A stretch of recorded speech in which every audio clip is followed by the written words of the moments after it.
चंपानगर नाम का एक गांव था। वहां बहुत दिनों से बारिश नहीं होने के कारण गांव वाले बहुत परेशान रहते थे।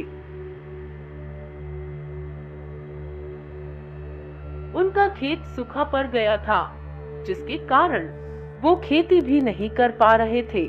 वहां के लोग जैसे तैसे बचे हुए अनाज से अपना घर चलाते थे। अरे भाई, अब अगर बारिश नहीं हुई तो हम लोगों को खाना भी मुश्किल से मिल पाएगा। तुम ठीक कह रहे हो श्याम, बारिश नहीं होने के कारण हमारा खेत बंजर हो गया है। भाई, सभी गांव में बारिश होती है पर हमारे गांव में नहीं हो रही है। हम लोगों को इस विषय पर मुखिया जी से बात करनी चाहिए और किसी तांत्रिक से मिलना चाहिए। मुखिया जी भी गांव वालों की तरह इस समस्या से परेशान थे। सभी गांव वाले इकट्ठा होकर मुखिया जी से मिलने जाता है। तभी कारी नाम का एक आदमी कहता है, मुखिया जी, केवल हमारे गांव में ही बारिश नहीं हो रही है। लगता है हमारे गांव पर काली शक्तियों का साया मंडरा रहा है। सुना है पास के गांव में एक प्रसिद्ध माता का मंदिर है, हम लोगों को वहां जाना चाहिए। मुखिया और गांव वाले कारी की बात पर सोचने लगता है।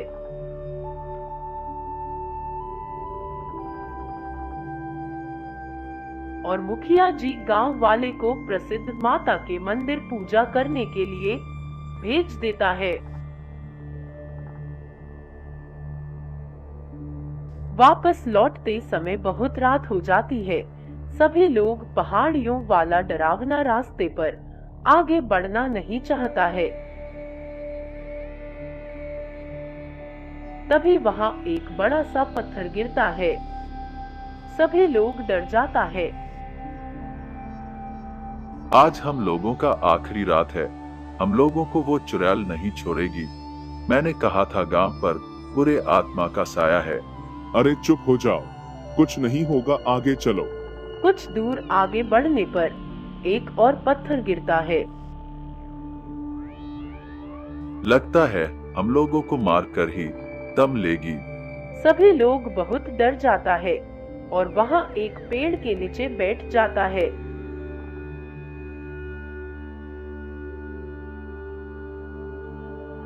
तभी फिर से उस पेड़ के बहुत करीब एक पत्थर गिरता है और उस पत्थर से सभी लोग की जान बच जाती है। सभी लोग समझ जाता है कि ये सब कोई चुड़ैल का कारनामा है। तुम कौन हो और हम लोगों से क्या चाहती हो? हम लोगों ने तुम्हारा क्या बिगाड़ा है? हम लोग से कोई भूल हुई है तो हमें माफ कर दो। तभी वहां बारिश होने लगती है और एक चुड़ैल आ जाती है और कहती है, तुम्हारे गांव में जो भी हो रहा है ये सब मेरा ही किया हुआ है। तुम लोगों को सर दर्द करे तो बुरे आत्मा का साया, खाना ना मिले तो बुरे आत्मा का साया है, कोई भी परेशानी हो तो कहते हो बुरे आत्मा का साया है। हमें भी बुरा लगता है। तुम लोगों को यही समझाने के लिए मैंने ऐसा किया है।